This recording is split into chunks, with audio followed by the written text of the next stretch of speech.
Ndugu zangu, karibuni kwenye mafundisho yetu ya kujitambua.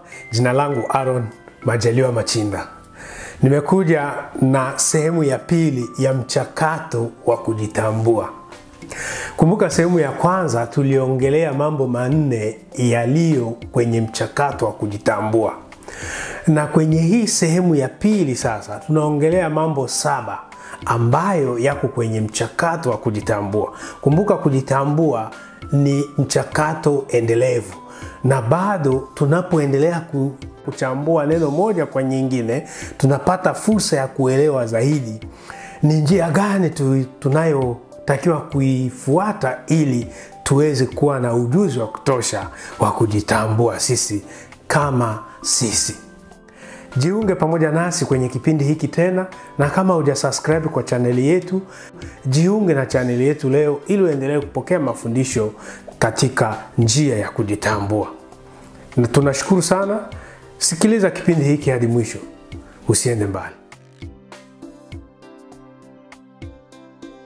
Mchakato wa kujitambua ni hatua au safari ya mtu kuelewa na kufahamu kwa undani kuhusu nafsi yake. Katika vitu anavyoelewa, anaelewa jinsi anavyojisikia, jinsi anavyofikiri, uwezo wake, udhaifu wake, maadili, malengo na thamani yake binafsi. Kwa hivyo katika kujitambua unaelewa hayo mambo yote kiundani zaidi. Huu ni mchakato muhimu katika maendeleo ya mtu binafsi na uweza kusaidia katika kufanya maamuzi sahihi, kuimarisha uhusiano na watu wengine na kufika mafanikio ya maisha kwa ujumla. Kwa hivyo kujitambua, ukiangalia vizuri, ndilo jambo unalohitaji. Hakuna kitu kingine unachohitaji kwenye maisha zaidi ya kujitambua. Unapojitambua unakuwa na urahisi wa kuelewa mambo mengi. Ili kujitambua kwa haraka, unatakiwa kujifunza mchakato huu. Hapa tunakuja na mambo 7. Mambo 7 ambayo yatakuwezesha kuelewa zaidi ni njia gani unayotakiwa kuifuata ili kujitambua zaidi. Ili ujitambue kwa haraka, fuata mchakato huu. Jambo la kwanza kwenye hii part 2 linalokuwezesha kujitambua kwa haraka ni hili: wekeza umakini wako kwenye vitu unavyoviweza. Narudia, wekeza umakini wako kwenye vitu unavyoviweza. Umakini ni focus. Put all your focus onto things that you are able to do. Ili limewasumbua watu wengi kwamba mtu mmoja anataka awekeze umakini kwenye vitu vingi. Mwisho wa siku anapoteza mwelekeo au nguvu zinakuwa ndogo, maana amezigawa hizo nguvu kwenye vitu vingi. Lakini ukianza kuwekeza umakini wako kwenye vile vitu unavyoviweza, unaongeza nguvu zaidi ya kuvifanikisha. Yaani, ukishajua nguvu yako, basi weka akili yako hapo ili upate kuongeza viwango vya ufanisi. Viwango vyako vya ufanisi vinategemea na jambo kutambua sehemu nguvu zako zilipo. Ili uongeze umakini hiyo sehemu ambayo nguvu zako zipo, na katika huo umakini uwe na uwezo wa kufanikisha malengo au uwe na uwezo wa kufanikisha mambo unayoyatarajia. Kwa hivyo tambua mambo unayoyafanya vizuri, ikiwemo vipawa, vipaji na vitu kadha wa kadha ambavyo una uwezo wa kuvifanya bila kusukumwa, na yale unayohitaji kuboresha. Kwa hivyo uangalie mambo ambayo ushayaweza na yale ambayo bado yanahitaji kuboreshwa. Hii itakusaidia kuweka malengo ya maendeleo binafsi. Kwa hivyo jambo la kwanza kwenye huu mchakato part 2 ni kwamba wekeza umakini. Invest your focus in things that you can do. Invest your focus kwa vile vitu unavyoviweza, maana utavifanya kwa urahisi tu na utavifanikisha. Kwa hivyo huo ni mchakato wa kwanza kwenye kipindi hiki au kwenye hii sehemu ya mafundisho, kwamba jifunze jinsi ya kuyatambua yale mambo unayoyaweza. Kama unaweza kuchora vizuri, wekeza umakini kwenye kuchora. Kama una uwezo wa kuact au wa kuigiza, wekeza umakini pale. Kama una uwezo wa kutoa hadithi au kuongea mbele za watu, wekeza pale. Yaani uwekeze kwa vitu unavyoviweza. Kama una nguvu ya kunyanyua vyuma, wekeza hapo. Kama una uwezo wa kutembea kwa miguu kwa muda mrefu, manake kitu chochote ambacho unaona kwamba una uwezo wa kukifanya, wekeza umakini hapo. Kama una uwezo wa kuandika insha ama composition ama dissertations, una uwezo wa kuandika, wekeza umakini kwenye kuandika. Utakuja kujikuta kwamba umeandika vitu vingi, vingine hata hukujua umeanzaje kuviandika, na vikaja kuwa vya muhimu kwa watu wengine. Ukajikuta miaka inayokuja umekuwa mwandishi wa vitabu. Kwa nini? Uliwekeza umakini pale. Na ninaposema kuwekeza umakini, na maanisha nini? Ni kuangalia kitu kimoja ambacho kinaweza kukusanya vitu vingine vidogo vidogo, ukawekeza umakini pale mpaka ufanikishe. Kwa hivyo vitu usivyoviweza usivihangaikie sana, hangaikia vile vitu unavyoviweza, maana ndipo palipo na mafanikio yako. Maana pale ndipo kuna mafanikio yako. Usiwekeze umakini wako kwenye vitu vingi. Kama ni elimu na una uwezo wa kupambanua mambo ya elimu, wekeza pale. Kama ni eneo la biashara, na hivyo ni biashara gani unayoiweza, kama ni ya kuuza nguo au chakula au kuendesha bodaboda au biashara yote unayoifanya, wekeza umakini wako pale. Kadri unavyowekeza umakini, na ndivyo nguvu yako inazidi kuwa nyingi kwenye kile kitu. Na kadri nguvu zako zinavyokuwa nyingi, ndivyo mafanikio nayo yanavyoendelea kuongezeka kwenye hicho kitu. Ukifanya hivyo, umeanza kutembea kwenye mchakato wa kujitambua. Hilo ni jambo la kwanza katika mchakato wa kujitambua, sehemu yake ya pili.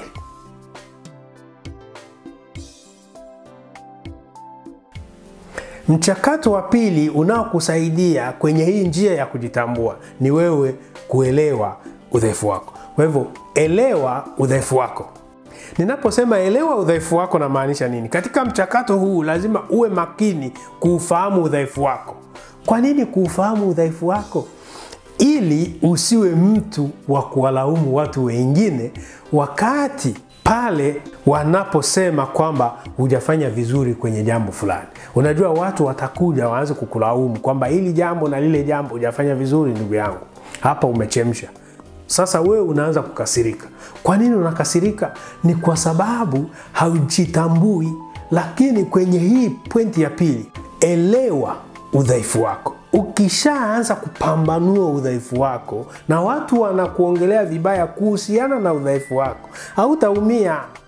Utajua tu kwamba mimi siwezagi hilo jambo, mimi siwezagi kuongea, maneno yangu mara nyingi yanawachukiza watu, mimi siwezagi kukimbia, mimi siwezagi kuchora, mimi siwezagi mathematics. Kwa hivyo ukichemka kwenye eneo lolote, hautaumia.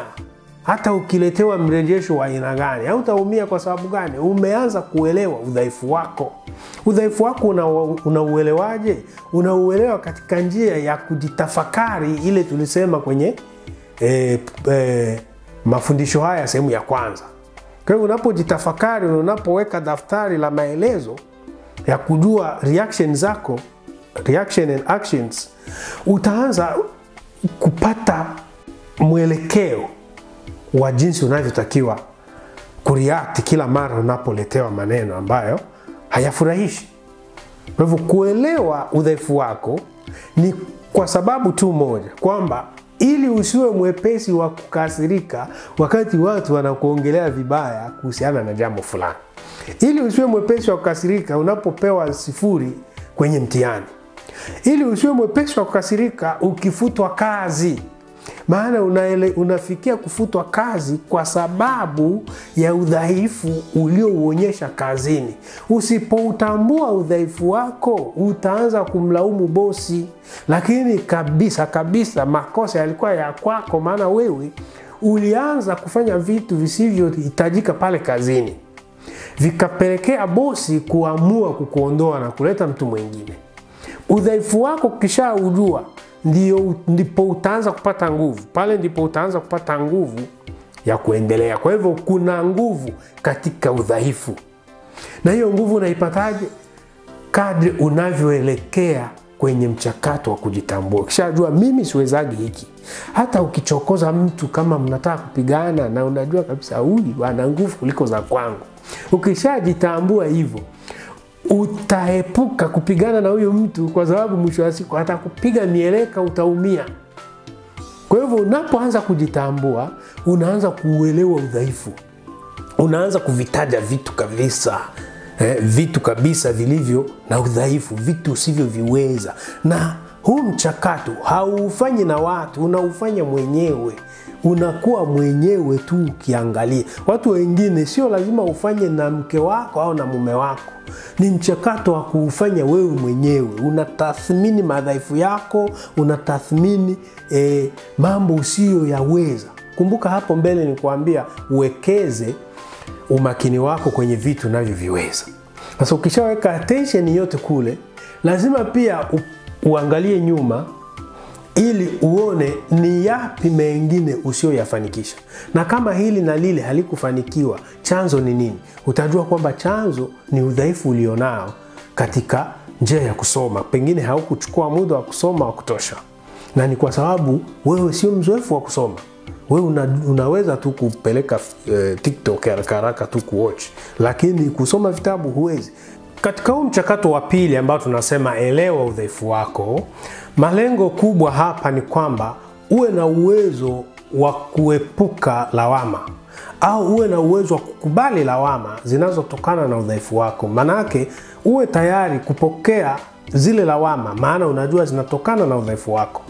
Wakati unapoanza kuvutana na watu walioleta lawama, ina maana wewe hujajua kama kweli hizi lawama zinatokana na udhaifu wako.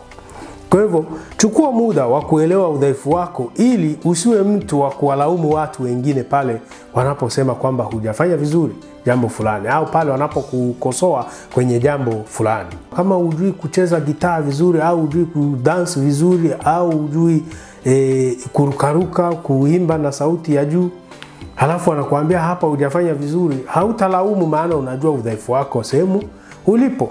Kwa hivyo kuelewa udhaifu wako inaongezea nguvu kwenye umakini. Maana ukiweka umakini wako kwenye mambo unayoyaweza, tayari ushaanza kujua kwamba kuna yale usiyoyaweza. Na kwa sababu kuna yale usiyoyaweza, basi hutaweka umakini sana kule, hata kama utakuwa unajitahidi kuyarekebisha.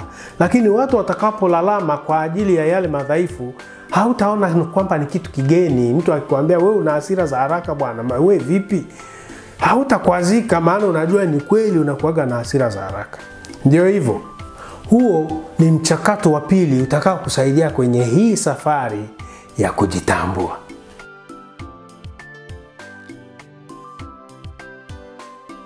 Mchakato wa tatu utakao kusaidia kwenye hii njia ya kujitambua, na kuomba ndugu yangu, jijengee tabia ya faragha.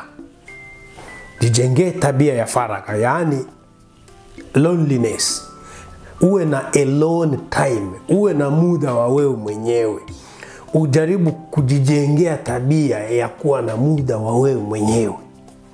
Tafuta kuwa na muda na wewe mwenyewe nje ya watu wengine. Maana hilo linakusaidia kuona nguvu na udhaifu wako kwa undani zaidi. Unajua, katika kuweka umakini kwenye mambo unayoyaweza na kujua udhaifu wako uko wapi kwa mambo usiyoyaweza, au watu huwa wanakukriticize kwa mambo fulani na unajua kwamba huyawezi, chukua sasa muda ili ufanikishe kutofautisha hivi vitu viwili. Lazima uchukue muda wa faragha, ujijenge tabia ya faragha. Build an atmosphere of loneliness. Sometimes you have to be alone. for few hours to reflect upon your life. Manake uwe na muda wa kujaribu kuangalia maisha yako yanaendaje. Uongeze umakini na ujue udhaifu kutokana na faraga. Faraga ni ule muda ambao unakaa mwenyewe sehemu ya ukimya. Na unapokaa sehemu ya ukimya mwenyewe, unaweza kuwa unajiongelesha mwenyewe, unaangalia nyanja mbalimbali za maisha yako, na unaangalia ni wapi unapokosea zaidi na ni wapi unakoweza. Kwa hivyo utakuwa na urahisi wa kujichunguza ndani, maana umejijengea tabia ya faraga. Tabia ya faraga inakusaidia zaidi kupata muda wa wewe mwenyewe. Niliwahi kuongea hili jambo kwenye kongamano fulani kwamba jamani, sio wote tunaokaa nao vikao wanavithamini vikao vyetu. Sio wote tunaochukua muda mrefu kuongea nao hata kwenye simu wanathamini maongezi yetu. Lazima tujaribu kujifunza pia muda wa kukaa wenyewe. Sasa ikaingia kama comedy. Mtu mmoja akaleta hoja la kusema kwamba sasa sisi katika miaka ya kuishi duniani ni miaka 80, ikienda sana 100, 120. Na hiyo miaka mingine tutaenda kukaa wenyewe wapi? Kaburini. Sasa kwa nini mimi nianze kuwa na muda mwingi wa kukaa mwenyewe hapa duniani wakati nitakuwa na muda mwingi wa kukaa mwenyewe kaburini? Nikasema sasa, kwa sababu kaburini wewe una tena jinsi ya kujitambua au ya kujichunguza au ya kujifanyia mambo, lazima huo muda wa faraga pia uchukue unapoishi hapa duniani na hawa watu. Nikamuuliza, itakusaidia nini kukaa kikao na mtu anayenuka mdomo kwa saa nzima? Yule mtu anakunongonezea kwa saa nzima na ananuka mdomo. Utatoka umefaulu, umefanikisha nini kwenye hicho kikao? Kunuka mdomo tu litakuwa jambo ambalo litakuumiza. Utaanza kukwepa hizo nongono na utaanza mambo mengine yataongelewa, hutayaelewa. Huyo mtu akichukua muda wa yeye mwenyewe, pengine katika kuwa mwenyewe kwenye faraga yake, anaweza akajitambua kwenye eneo la afya na akajua kwamba mimi natakiwa niongeze usafi kwenye mdomo ili kazi ninayoifanya inayohusisha sana kuongea mbele za watu nisiwe kwazo kwao. Kwa hivyo faraga ni ya muhimu maadamu tunaishi. Sio pale tulikisha kufa, hapana. Hiyo faraga ni ya muhimu, maana kwenye faraga una uwezo wa kuviona vidhaifu vinavyojitokeza kwenye maisha yako, na hapo utaanza kuchunguza eneo nyingi zinazotokana na kujitambua. Kwa hivyo jijengee tabia ya faraga. Angalau siku nzima ina masaa 24. Tengeneza hata muda wa saa moja kwa siku kukaa faraga. Faraga hiyo inaweza ikawa ni chumba chako, unapafunga vizuri curtain zote, unashusha, unazima taa, unakaa kwenye giza fulani hivi, unakaa kwenye kafaraga fulani. Hiyo sehemu ya faraga inaweza kuwa msituni, unaweza ukaenda msituni ukakaa mwenyewe huko, utasikia hizo sauti za ndege. Hiyo faraga inaweza kuwa kwenye jengo fulani ambalo hakuna watu wengine. Kuna watu wanaenda faraga kwenye maeneo ya makanisa, ya misikiti, au kwenye mijengo tu ya ukumbi za mikutano. Unakaa huko mwenyewe. Na mara nyingi faraga zingine zifanyie sehemu ya wazi, ili kwamba utakapoanza kujiongelesha mwenyewe uwe na uwezo wa kuona kona zote za sehemu ulipo. Kwa sababu Wafaransa wanasema les murs ont des oreilles. Manake hizi kuta hizi zina masikio. Wewe unaweza kuwa unajiongelesha mwenyewe ndani ya room madhaifu yako, kumbe kuna mtu amesimama karibu na mlango anayasikiza yote. Huyo sasa ataanza kuyatangaza huko, na wewe unajiuliza, haya niliyaongea na nani? Ni nani aliyajua haya yote? Kumbe ulifanyia faraga ya sauti ya juu sehemu ambayo sio sahihi. Kwa hivyo lazima uwe makini kuangalia ni sehemu gani unafanyia faraga yako. Kwa maana katika kipindi cha faraga ni kipindi cha ukimya, ni kipindi cha kuongea. Maanake you think by talking, maanake unafikiria katika kuongea, maanake mafikiri yako unayaweka kwenye maongezi, ila kwa kujiongelesha wewe mwenyewe, katika kuangalia nguvu zako zilipo na udhaifu wako sehemu ulipo. Kwa hivyo hiyo faragha inakusaidia kutafakari kwenye hivyo vitu viwili. Kumbuka tuliongelea kuhusu jedwali. Hilo jedwali linakusaidia kuangalia madhaifu na yale mazuri ulio nayo. Huo ni mchakato wa tatu unaokusaidia kwenye hiyo njia ya kujitambua.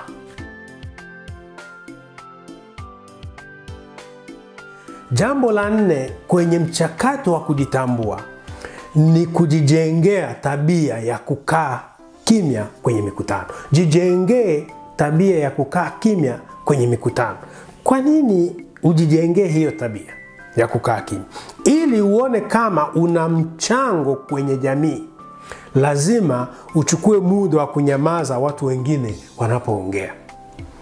Watu wengine wanapoongea na wewe umenyamaza, pale ndio utaanza kujua kama kweli wewe pia una mchango kwenye hiyo jamii. Usiwe wa kwanza kuongea, maana pengine kuna watu wana maneno mazuri yenye nguvu, yenye tija kwenye hicho kikao. Chukua muda kuwasikiliza watu, na ikiwezekana uwe wa mwisho kuongea, au uwe hata mtu wa 4 wa 5, usiwe wa kwanza. Chukua muda wa kunyamaza kwenye vikao ili ujue kwamba mchango wako au wewe una mchango gani kwenye hiyo jamii. Itafika wakati ambapo watahitaji maoni yako. Ukisha nyamaza kwa muda mrefu, watu wengine wameongea, wameleta hoja zao na wewe umenyamaza, pale ndio utaanza kugundua kama kweli unakuaga na mchango kwenye hiyo jamii. Ni sehemu gani utajua hivyo? Wakati hawa watu wengi wameongea, itafikia watahitaji na wewe uongea, watasema kuna mtu hajaongea pale, hebu mpeni na yeye nafasi aongee. Itakapofika huo wakati wa wewe unapewa nafasi ya kuongea, hapo sasa ongea hoja zilizo makini na fupi. Hoja zilizo makini na fupi. Go straight to the point. Usiongee sasa kuanza kutoa mifano ya zamani. Tengeneza hoja kutokana na waongeaji waliokutangulia, halafu leta hoja iliyo na umakini. Pointi madhubuti zilete mbele za watu na ziwe fupi. Maana kumbuka kuna watu wengi wameongea kwenye huo mkutano. Wengine wamekuwa warefu zaidi kiasi kwamba maneno yote walioyaongea mengine yashasahaulika. Wewe sasa tengeneza hoja zilizo na umakini na zilizo fupi, usiongee sana. Kwa hivyo jambo la 4 kwenye mchakato wa kujitambua ni wewe kujijengea tabia ya kukaa kimya kwenye vikao au kwenye mikutano. Mikutano na maanisha kwenye misiba, kwenye masherehe, sehemu nyingi tu. Usiwe mwepesi wa kuongea. Wakati mwingine unaweza ukaongea maneno mengi pale yakawa faida kwa watu bila wewe kujua. Wakayatendea kazi hayo maneno, wakafaulu bila kujua kwamba hiyo faida ilitoka kwako. Na wewe ukajikuta kwamba umeongea tu ila hujasikiliza cha mtu, manake wewe umeondoa ulivyokuwa navyo na hujaleta chochote. Kumbuka, unapoongea unaongea kwa faida ya wengine. Unaposikiliza unasikiliza kwa faida yako. Yale unayosikia ndio faida yako wewe. Yale unayoyaongea ni faida ya watu wengine. Jifunze kunyamaza. Jijengee tabia ya kunyamaza kwenye vikao. Hilo litakusaidia kwenye mchakato wa kujitambua, kwa sababu kwenye vikao mambo yanayoongelewa ni mengi. Unaponyamaza utateka maneno mengi, na ndiyo sababu wataalamu wanakuambia Mungu akaweka masikio mawili ili tusikie mara 2 kabla ya kuongea mara 1. Kwa hivyo tusiwe wepesi wa kuongea, tuwe wepesi wa kusikiliza. Ni exercise ngumu kwa walio wengi, hata na kwangu pia. Lakini kwenye mchakato wa kujitambua tunatakiwa tuzingatie hili pia, maana litatusaidia kwenye hatua zote zile tunazozipitia za kujitambua. Tujitambue jamani kwenye hili jambo la kunyamaza. Hata kwenye vikao vya familia, jaribu kuchukua muda wa kunyamaza. Wasikilize watu 2 watatu wanaposema, ili wewe uwe hata mtu wa 3 wa 4 Na unapoleta hoja yako, jenga hoja makini, leta hoja inayoendana na mada. Na hiyo hoja yako isiwe ndefu, iwe hoja fupi. Yaani kuna watu wakipewa nafasi ya kuongea, anaanza kuongea mifano mingine ambayo haiko kwenye ile mada wanayoongelea. Kwa hivyo wanakuwa wanapoteza muda. Lakini wewe unapowasikia watu 3 4 utagundua walio kwenda nje ya mada na wale waliobaki kwenye mada. Halafu wewe unajenga hoja kutokana hata na maneno yao. Unaiweka iliyo fupi na iliyo makini, straight to the point, na unamaliza na unanyamaza, unaendelea tena kusikiliza hoja za watu wengine. Lakini ukianza kutengeneza tabia ya kukatikiza watu wanapoongea, interrupting others, hoja yako itakuwa haina nguvu. Kwa nini umkatikize yeye? Watu wataona kwamba wewe unataka kuonyesha maoni yako ndio muhimu zaidi kuliko ya yule mtu mwingine. Kwa hivyo jifunze, jijengee tabia ya kukaa kimya kwenye vikao. Sijamaanisha usiongee kabisa, uongee, ila hoja zako ziwe fupi na za makini, hoja zinazoelekeana na mada. Kwa hivyo wewe usiwe mtu wa kuwakatikiza wengine kana kwamba umeanza kuwa ubishi, vitu kama hivyo. Uwe makini katika maneno unayoyaongea, na uwe tayari kujifunza au kusikiliza mengi kutoka kwa watu wengine pale mkutanoni. Na hapo ndipo utaanza kujua kama kweli una mchango. Wakati wataanza kusema, hey Aaron, na wewe hujachangia hapa. Ndugu Majaliwa, na wewe unasemaje kuhusu hili? Hapo unaleta hoja yako fupi na makini, basi tena unanyamaza, unaendelea kusikiliza. Utakapofanya hivyo, utakuwa umeanza kujijengea jambo lingine kwenye mchakato wa kujitambua.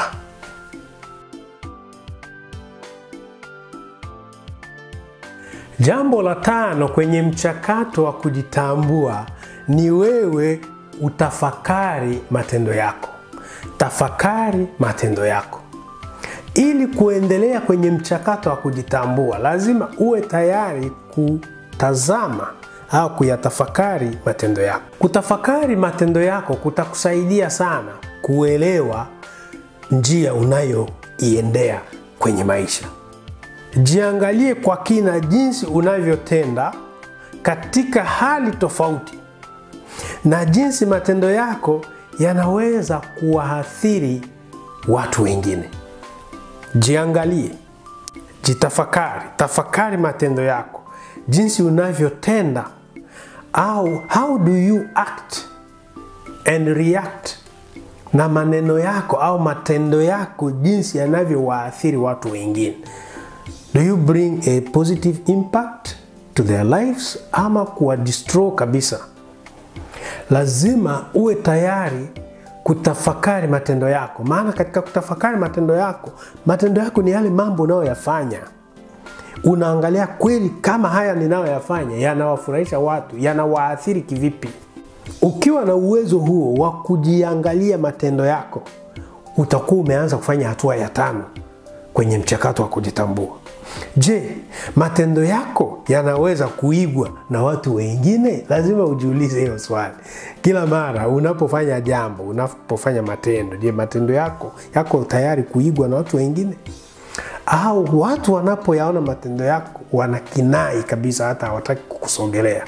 Maana pengine mambo unayoyaongea ni tofauti na mambo unayoyatenda. Kama wachungaji kanisani watakwambia kimbia zinaa, acha uzinzi kwa jina la Yesu. Lakini hao wana michepuko pale kanisani, wameshazaa na wamama pale, na huku yeye ameng'ang'ana kuwa na mke na watoto 2 tu au 3, anataka kuiga tabia za kizungu, ila yeye aishazaa na wamama wengine pale kanisani kama 2 hivi, na topiki zake nyingi anaongelea mambo ya uasherati. Watu waache uasherati. Mwingine atakuwa analalamika pale kukemea mambo ya uchawi, lakini yeye pia mwanga mkubwa. Kwa hivyo, je, matendo yako yanaendana na maneno? Niweke hivi. Je, maneno yako yanaendana na matendo? Kwa hivyo lazima uwe tayari kutafakari matendo yako. Maana kumbuka, watu hawaangalii sana maneno yako, watu wanaangalia matendo. Ndiyo maana sisi waongeaji huwa tunaulizwa maswali mengi mno. Ukiongea hoja fulani, watu wanaanza kuchallenge, kutaka kujua kweli hilo nalo lisema linaendana na unavyofanya. Maana nakumbuka kwenye channel yangu nyingine nilikuwa naongelea sana mambo ya polygamy.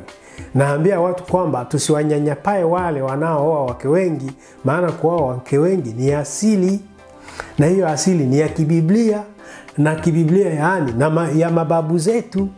Sasa wakati nilikuwa nafundisha kuhusiana na polygamy au na ukewenza, watu hawakuwa wanaangalia kwamba hayo ninayoyaongea yana ukweli. Walianza kuangalia maisha yangu mimi, je, na hao wake wengi? Kwa nini mbona mimi na advocate kitu nisichokifanya? Wanaangalia, je, maneno yanaendana na matendo? Ingawaje nilikuwa nafundisha kuonyesha kwamba watu wengi wana polygamy zisizoonekana. Watu wengi ana mke mmoja anayejulikana na wake kama wawili wasiojulikana, hao wamekuwa na watoto. Watu wengine wanaoa wanakuwa kwenye ukewenza kwa awamu kama wanavyofanyaga wazungu. Atakuwa na huyu mke kwa miaka 2-3, wanaachana. Anaenda kuoa mwingine. Anakaa na huyo pia, wamezaa watoto wangapi, wanaachana. Kwa hivyo mpaka aje azeeke ameoa kama mara 3. Lakini bado anajidai kwamba aliwahi kuoa tu, anaanza kuhesabu yule mke wa 3, yule aliyezeeka naye. Lakini kwenye maisha yake, ukifuata mlolongo wa maisha yake, amewahi kuishi na wanawake 3. Ina maana hata kama aliishi nao kwenye nyakati tofauti tofauti, lakini bado wote ni wake zake. Kwa hivyo huyo pia ni polygamist asiyeeleweka, asiyeonekana kwa wazi. Nikawa naeleza hivyo, lakini watu hawakuwa wanaangalia sana swala la jinsi polygamy inavyochukua different shapes in place and time. Walianza kuangalia maisha yangu mimi. Kwa hivyo katika kujitambua, lazima uangalie mambo unayoyaongea kama yanaendana na matendo. Na kuna mambo mengine tunayakemea, na haya naongelea sana kwa yale tunayokemea. Lazima tuwe makini, ndugu zangu, nyinyi mnaonisikiliza, kwa hatua ya kujitambua. Tuwe makini kukemea mambo tunayojua kweli kiuhakika kwamba sisi pia tumo ndani. Tusiwe wepesi wa kukemea mambo kama kwenye dini. Watu wanakemea kila kitu, mpaka yale wanaoyafanya wanayakemea. Sasa unashindwa, tunaenda wapi? Tunapelekana wapi? Lazima maneno yaendane na matendo. Tusikemee mtu kuacha jambo ambalo unalifanya wewe. Naambia watu, acheni pombe. Wewe umeweka pombe kwenye friji. Sasa kwa nini unawanyanyapaa? Msioe wake wengi, wewe una michepuko. Watu mwache uchawi, wewe una irizi kama zote. Halafu unaona kwamba irizi ni mbaya. Nini inafanya irizi kuwa mbaya? Mbona una panado kwa nyumba yako? Mbona una vidonge na una dawa nyingi tu kwenye vikopo? Kwani hizo sio irizi? Tofauti yake ni gani? Tusiwe wepesi wa kukemea. Maana kwenye hili jambo la 5 ni kutafakari matendo yako. Tafakari matendo yako. Kama kweli matendo yako yanaweza kuigwa. Na matendo yako watu wanayaonaje? Wanayaona kwenye maneno unayoyasema na kwenye maisha yako ya kila siku. Kwa hivyo lazima uwe tayari kuangalia maisha yako ya kila siku yanaendana na matendo yako na maneno yako. Na huo unajiuliza, je, hili ninalolifanya mtu mwingine akilifanya itakuwaje? Uwe tayari kukubali kuigwa kwenye mambo unayoyafanya. Na ili mambo yako yaigwe, ili matendo yako yaigwe na watu wengine, lazima yawe matendo chanya, matendo mema, matendo mazuri, ndio yatakayoigwa na watu wengine. Na ili ufikie kufanya matendo mazuri, lazima uwe tayari kujichunguza, ujitafakari hayo matendo, urekebishe yale unayoweza kuyarekebisha, ujijengee sifa njema. Heri sifa njema kuliko mali nyingi. Manake mali zinatokana na sifa, na sifa ni haya matendo. Manake hata watoto unaowazaa hawahangaiki na maneno unaowaambia, wanaangalia matendo yako. Kwa hivyo wanafuata unaoyafanya wewe. Ukitaka waje mapema nyumbani kama ni watoto wakubwa, wewe wahi nyumbani. Ukitaka wasichezee simu kwa muda mrefu, wewe pia chukua muda wa kuwa mbali na simu. Kwa hivyo mambo unayoyafanya watayafuata, sio yale unayowaambia. Tafakari matendo yako, utakuwa umefikia jambo la 5 kwenye mchakato wa kujitambua. Jambo la 6 kwenye huu mchakato wa kujitambua part 2 ni jifunze kwenye ukoo. Jifunze kwenye ukoo. Chukua ujuzi wa ukoo wako, ancestral knowledge. Get some ancestral knowledge. Uwe na connaissance ancestral. Yaani ujue ukoo wako. Upate structure kidogo ya ukoo wako. Katika ujuzi huu utakuwa na uwezo wa kujitambua. Maana yake utajua mpaka magonjwa yaliyoua baba au yaliyoua babu, yaliyoua mzaa babu, yaliyoua bibi, mzaa bibi, mama. Manake ukipata muda wa kujifunza ukoo, utajua kwamba madhaifu yako yanatokana na huo ukoo. Nguvu zako zinatokana na huo ukoo. Je, unaona kwamba mtu kama alikuwa mcheza muziki, watoto wake kunakuja kupatikana tena wacheza muziki mashuhuri? Je, unaona kama mtu alikuwa na kazi fulani, watoto wake pia wanaelekea kufanya hiyo kazi? Na kwenye vitabu vya dini wanaongea kwamba Yesu pia aliwahi kufanya kazi ya kuranda mbao, kwa maana babake alikuwa anafanya hiyo kazi. Kama kuna watu unaotakiwa kuwaiga, ni wazazi wako na mababu zako. Hao ndio watu unaotakiwa kuwaiga katika hali ya kuangalia mambo waliokosea na yale mambo waliopatia, ili ujichoree mstari. Hapo ndipo utajichorea mstari wa kuiga na kuepuka. Kwa hivyo katika kujifunza kwenye ukoo, utakuwa na urahisi wa kuiga mambo aliyoyafanya babako au mama yako na mambo ya mababu zako, babu, bibi. Unajua mara nyingi tunaposema mababu tumechanga na bibi pale ndani, ndio inakuwa mababu. Manake sio mmoja. Wewe una babu wawili kawaida, aliyezaa baba na aliyezaa mama. Kisha una bibi wawili, aliyezaa mama na aliyezaa baba. Sasa hawa wazazi wawili na hawa wengine wawili, wakiwa hao 4 ndio mababu hao. Mababu wanaanzia pale. Maana hawa 4 ndiko kuliko toka mama na huko kukatoka baba, wakawa wawili. Na kwa hawa wawili ukapatikana wewe. Wewe ukachukua mke na wewe ukaleta wengine. Inaenda hivyo. Kwa hivyo hawa 4 hawa ndio mababu. Kisha hapa juu pia kuna wengine 8. Maana kwa hawa wawili kuna wengine wawili au 4. Na hapa kwenye hawa wawili pia kuna wengine 4. Inapanda hivyo. Kuanzia pale kwa babu na bibi kwenda juu, hawa wote ni mababu.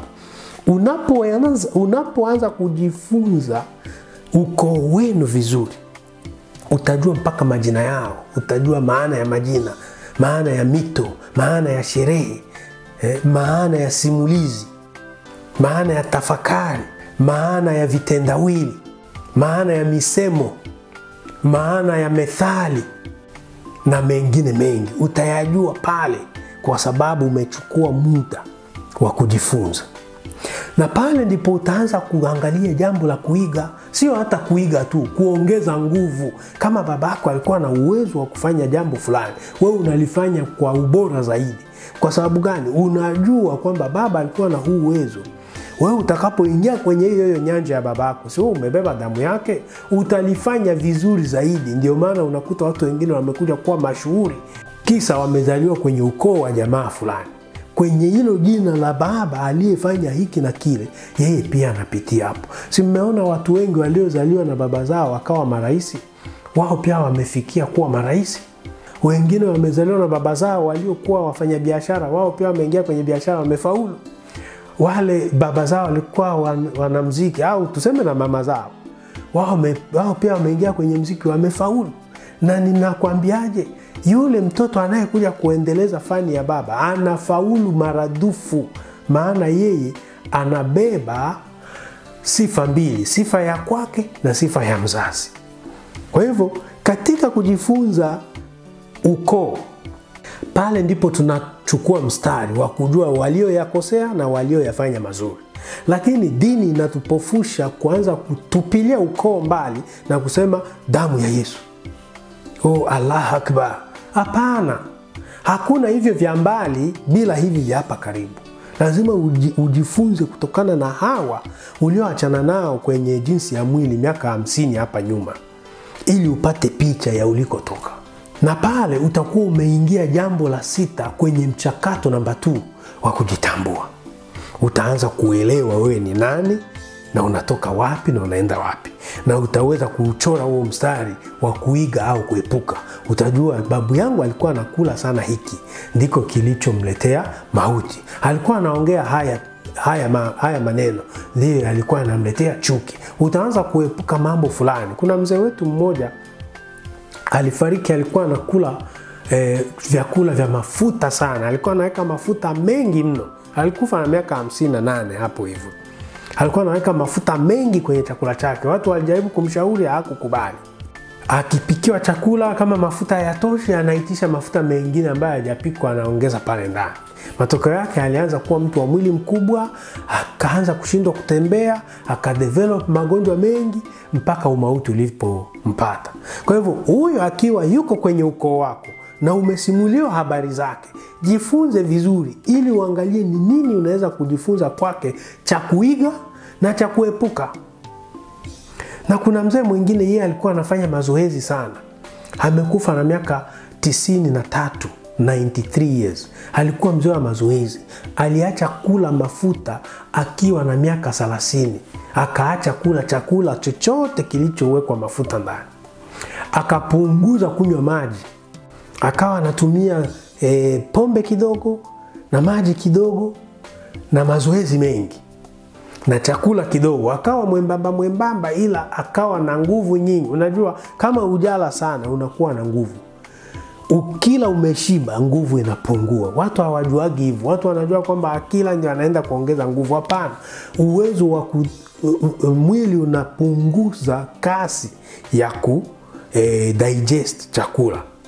Na pale inakuwa kama neutral, unashuka kwanza ili upumzike. Ndio maana unapokula chakula kingi unahitaji kupumzika kwanza kabla ya kuendelea na kazi. Na kama kuna kazi ungeweza, hutaziweza tena mpaka pale chakula kitakapopunguka mwilini. Kwa hivyo huyu mzee yeye alishikilia hiyo siasa ya kula chakula kidogo, tena anakula mida ya saa 10. Mchana anatafuna kutafuna tu na kakinywaji kidogo, anashinda hivyo mida saa 10, saa 11 anakula na hata kula tena. Akawa analinda afya yake. Tutakuja kuongea video nzima kuhusiana na afya, kujitambua kwa njia ya afya. Akawa analinda afya yake kwa njia ya chakula na kuongeza mazoezi zaidi. Na kingine kilimsaidia, alikuwa na wake wengi. Kwa hivyo stress kwake hazikuwa nyingi, kiasi kwamba mwanamke hawezi kumwekea kichwa sana kumfuatilia, maana alikuwa na wake 4. Kwa hivyo alikuwa yuko kule, yuko pale, akili yake yote imewekea jinsi ya kufuatilia biashara zake ili kila familia ikae vizuri. Alipoanza kufika umri wa 88, akaja kuoa mke wa 5 ili yule mke awe kama wa kumtunza. Huyo akawa kama carer wake wakati wa miaka yake imeanza kuwa michache ya kuishi duniani, lakini alikuja kuishi hiyo miaka yote. Ukiwa na mtu kama huyo kwenye ukoo wako, unachukua fursa ya kujifunza lifestyle yake. Alikuwa anaishije? Ni mambo gani aliyoyafanya mema na gani ambayo huwezi kuiga? So unaangalia mambo ya kuiga kwenye lifestyle ya huyu mzee na mambo ambayo unaweza kuepuka. Kwa hivyo ujuzi wa mababu unakusaidia zaidi kujua mambo ya kuepuka. Tulikuwa na msichana mwingine alianza kutafuta kupunguza mwili sana, anaanza kusema hataki mwili mkubwa. Lakini kumbe wazazi wake sio watu wa miili mikubwa. Niliwahi kukutana naye nikamwambia, mbona unajitesa ili uwe na mwili mdogo? Jifunze kwenye ukoo. Akakaa chini akasema, unamaanisha nini? Nikamwambia, no, angalia mwili wa babako na mamako. wakoje? Sema wako moderate, wako na miili ya kawaida tu, sio kubwa. Nikamwambia haya, angalia mwili wa babu yako na bibi yako mzaa mama na wale mzaa baba, walikuwa na miili gani? Wengine sijawaona, uliza. Alienda hivyo mpaka kwenye babu na bibi wa pande zote, akakuta wengi walikuwa na miili tu ya kawaida, si kubwa sana. Nikamwambia sasa, kama kule hujakuta mtu aliyekuwa na kimwili kikubwa mpaka kwenye hawa watu 4 wa juu na hawa watu 2 waliokuzaa, kwa hivyo usijitaabishe, fanya discipline tu kwa chakula na mazoezi na mambo mengine, balance pia kulala. Lakini usijitaabishe, wewe hujakuwa huo mwili mkubwa utautoa wapi? Maana vitu vingine ni vya ukoo. Kama wewe ni mfupi, watoto wako hawezi kuwa warefu sana, na kama wewe ni mrefu, watoto wako hawezi kuwa wafupi sana. Maana vitu vingine vinaendana na ukoo. Nilipomuelewesha hivyo kisaikolojia, akapata picha. Kwa hivyo nakuletea hii mada kuonyesha kwamba jambo linalokuwezesha, jambo la 6, ni ujifunze kutoka kwenye ukoo. Have some ancestral knowledge of your background. Inakusaidia zaidi kupata picha ya nini cha kuiga na nini cha kutokuiga. Usiige kwa wale wa barabarani, maana nyinyi mko na damu tofauti. Wewe umebeba damu ya wazazi na wazazi wamebeba damu ya wazazi wao. Kwa hivyo wewe umetoka huku, lazima uige hawa. Ukishaiga hawa, una ufanisi damu. Maana kule kama kuna 50 na kwa wazazi kuna 50, ikichangwa kwako na yako 100, utakuwa umefanikiwa mara 200 zaidi yao. Au unaweza jikuta mababu ameleta 100, baba na mama ameleta 100, na wewe 100 imekuwa 300, unafanikiwa zaidi, kwa maana umejifunza kutoka kwa hao. Hilo ni jambo la 6 kwenye mchakato part 2 wa kujitambua. Jambo la 7 kwenye mchakato wa kujitambua part 2 ni wewe chukua hatua. Ndugu yangu, katika kila jambo unalolisikiliza kwenye video hii, katika hii point, kumbuka kwamba kwenye kila jambo unalolifikiria, kwenye kila jambo unalolipangilia, lazima ufikie hatua ya kuchukua nini? Maamuzi au kuchukua hatua. Take action. Kwa hivyo katika kufikiria mambo, kufikiria maisha na mambo mengine mengi, uwe tayari kuwa unachukua hatua. Kutekeleza mipango na maazimio yako, hii ni hatua muhimu inayohusisha utekelezaji wa malengo na kuweka kipaumbele kwenye hatua zinazokusaidia kukua na kubadilika. Unaweka kipaumbele kwa yale mambo unayojua kwamba haya ndiyo yatakayonisaidia. Set priorities and take action. Lazima uweke vipaumbele. Unapoweka vipaumbele kwenye maisha, unajua naanza na gani na maliza na gani. Hii itakuwa topic nyingine. Lakini kwenye haya mambo yote niliyokutajia leo, nimekuhimiza kwamba chukua hatua, take action. Usiishie kuwaza tu, kusema mimi nina nguvu hapa. Ukiwekeza umakini kwenye jambo, lifanye. Na kama ukijua hapa kuna madhaifu, kubali. That's how you take action. Na kama kuna jambo unaweza kujifunza kutoka kwa mababu, jifunze. Na kama kuna jambo umetafakari kwenye matendo yako na umeona kwamba hili linaweza kuigwa, lifanye ili libaki kuwa somo. Kumbuka kuna viongozi wengi waliokuja na sera zao, wakazitekeleza, take action. Walipochukua hatua ya kutekeleza zile sera zao, basi hata walipoondoka tunawakumbuka kutokana na hizo sera. Kwa hivyo uwe tayari kuchukua action. Unapojijengea tabia ya kukaa kimya kwenye vikao, usiishie tu kusema mimi nitakuwa na nyamaza kabisa kwenye vikao. Hapana, chukua hatua ya kunyamaza. Na unapojijengea tabia ya faraga, chukua hatua ya kukaa faraga. Kwa hivyo usiishie tu kuongea. Unapojua udhaifu wako, chukua hatua ya kutengeneza na ya kutokulaumu watu. Kwa hivyo kuchukua hatua ni kule kutekeleza mipango na maazimio yako, mambo ambayo umeshajipangilia, chukua hatua ya kuyatekeleza hayo mambo. Ukishajua kuyatekeleza hayo mambo, sasa utakuwa na utayari wa kufanya hatua. Huwezi achieve any success kama unaishia nadharia tu. Unajua nadharia hazijengi hoja. Hoja inajengwa na hatua.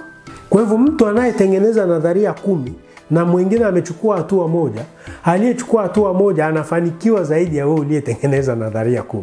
Nadharia ni theory. Mambo unayaongea tu, unayaandika.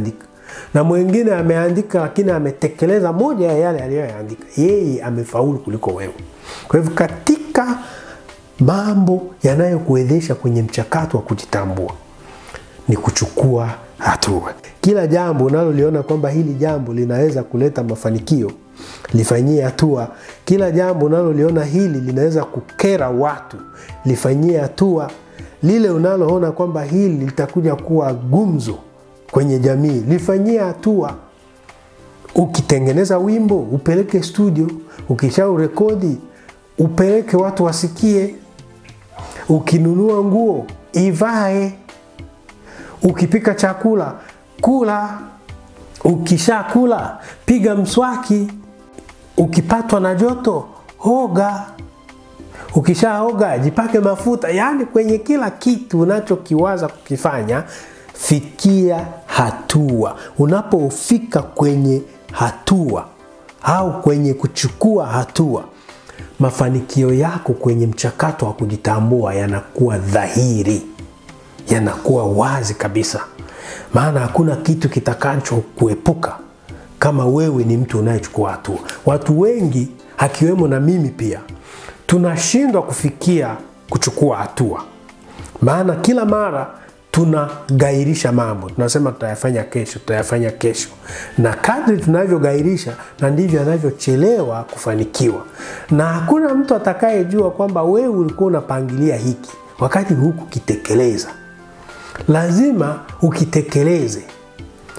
Na katika kutekeleza, unaangalia ni vile vitu vitakavyokuletea matokeo chanya. Sio kwamba una hasira ya kumtukana mtu, halafu unachukua hatua ya kumtukana. Sijasema hivyo.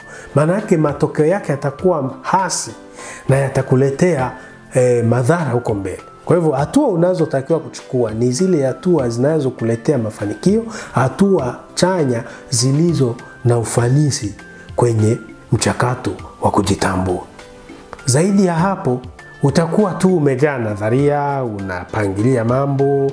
Ushajiuliza wakati mwingine unaingia kwenye diary yako ya miaka 5 iliyopita, utakuta kuna mipango uliyoandika kwenye ile diary ambayo hukutekeleza.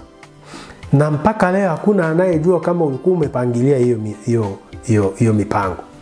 Kwa hivyo kuchukua hatua wakati mwingine ni kuongea na mtu ambaye unaweza kuwa answerable kwake. Ongea na mtu na umwambie mambo unayoyapangilia, ili yeye pia hawe anakukumbusha, ili usiishie tu kupangilia, uwe unafikia hatua ya kutekeleza. Take action ili ufikie kufanikisha mambo unayoyapangilia. Katika mlolongo wa haya mambo 7 tuliyoyaongea kwenye mchakato wa kujitambua part 2, jambo la mwisho ni hili la kuchukua hatua. Take action kwa kila jambo unalolipangilia. Maana kuchukua hatua ndio hatua inayokuonyesha sasa kwa watu. Kama mimi nilipojifunza saikolojia na elimu ya jamii, maana ndio eneo langu la elimu ya jamii na elimu ya maendeleo, nikaanza kutengeneza haya mafundisho. Na nilipoanza kuyatengeneza haya mafundisho, sikuishia tu kuyatengeneza, nikaanza kuyarekodi. Na baada ya kuyarekodi, nikaanza kuyaedit. Na baada ya kuedit, nikatengeneza hii channel, na kutengeneza channel nikaanza kukuwekea haya mafundisho hapa. Kwa hivyo nimefanya hayo mambo yote mpaka kufika hatua ya wewe kuanza kunisikiliza kwa leo. Na si hili tu, mengine yameenda kwenye matendo yanayoonekana kwa wale watu wanaonitambua. Kwa hivyo ndugu yangu, ili ubobee kwenye mchakato wa kujitambua, lazima uwe tayari kuchukua hatua. Unapochukua hatua, unaanza kufika utekelezaji wa mambo yanayokuletea uwezo wa kujitambua. Tunashukuru sana kwa kukaa nasi hadi mwisho wa kipindi hiki cha mchakato wa kujitambua. Kaa kwenye chaneli yetu, subscribe, share haya mafundisho na watu wengine, comment pale kama kuna jambo ambalo tumeliacha ambalo ungetaka pia tulifundishe, tuwekee kwenye comment ili tuendelee kusaidiana zaidi. Nashukuru sana na karibu tena, tuendelee kujifunza. Karibu kwenye kujitambua. Asante.